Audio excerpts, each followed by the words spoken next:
beekuu fi gatii itti godhu bara tokko warra ummataa kabajaan qabne qawwee wayyaanee baay'ee irraa fudhattee caccabaas dhiifteef kana abdatu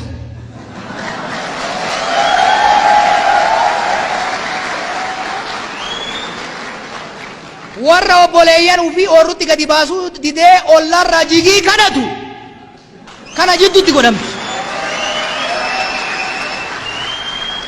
sadarkaa Itoophiyaatti warra sabaaf sablammoonni wal qixxummaadhaan qe'ee rabbi isaanii kenne irratti ka qabsoof aarsaa guddaadhaan deebisanii ijaaratan irratti Oromoon Oromiyaa irratti Somaaleen Somaalii irratti Affaar Affaar irratti Sidaamni Sidaama irratti Amaarri Amaara irratti mootummaa isaa ta'u filatee seera isaa ta'u tumatee imaammata aftarsiimoo isaa ta'u bocatee guutuu guututti total full self rule akka naannootti tokko sadarkaa federaalaatti naannolee ummanni akka baay'ina isaaniitiin akka gumaata diinagdeetiin aangoof diinagdee sadarkaa federaalaa qooda isaaniin godhu qoodatanii Itoophiyaa eenyummaa garee tokkoo qofa osoo hin ta'in sabaaf sablammootaa calaqqiftu kaakka tokko awwaaltee ka biraa ol calaqqiftu osoo hin ta'in kan hunda fakkaattu ni ijaarranna jechuudha. karaan sirrii kana karaan jallaani karuma jallaa kareetti deebi'uudha.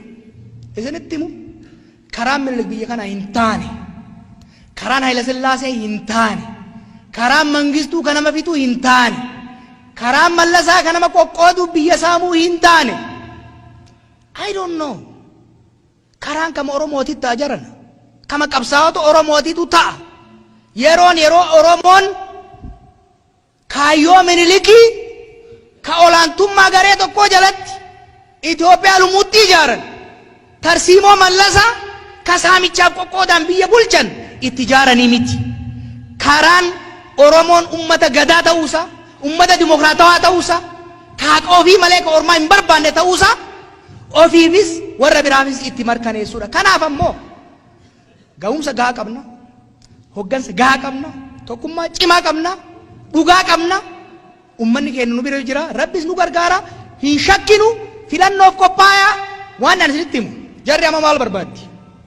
Isin tuttuutee jeequmsatti isin seensisuu barbaaddi. Hin godhina. Hiriira baafataa jirtini? Haa baafattu hin jeeqina.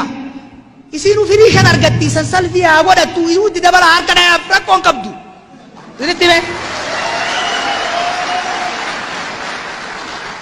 Nuyi mirga keenya hin tuqinaa jenne malee mirga namaa tuquu hin barbaannu. Hin tuqinaa isaan.